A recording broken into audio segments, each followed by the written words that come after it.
নমস্কার। রাতে ঘুমোতে যাওয়ার আগে এই 3টি নাম অবশ্যই জপ করে ঘুমোতে যান। দেখবেন ঘুম ভালো হবে এবং তার পরের দিন আপনার ভালোভাবে কাটাতে পারবেন। তাই প্রতিদিন রাত্রে ঘুমোতে যাওয়ার আগে অবশ্যই এই 3টি নাম 16 বার করে বা 51 বার করে জপ করতে থাকুন। দেখবেন সব দিক দিয়ে আপনার শান্তি আসবে, নতুন নতুন পথ খুলবে এবং আর্থিক উন্নতি হবে।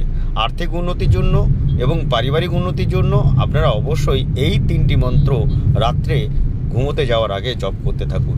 প্রতিদিন করবেন। ঘুমোতে যাওয়ার আগে 3টি মন্ত্র জপ করবেন।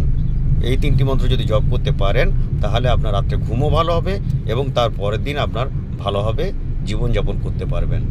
তাই আর্থিক উন্নতির জন্য বিশেষ করে এই 3টি নাম প্রতিদিন রাত্রে ঘুমোতে যাওয়ার আগে অবশ্যই আপনারা জপ করুন। 16 বার করে করবেন, নাহলে 51 বার করে করবেন। আমি মন্ত্র 3টি স্ক্রিনে শেয়ার করলাম। নমস্কার, ভালো থাকবেন।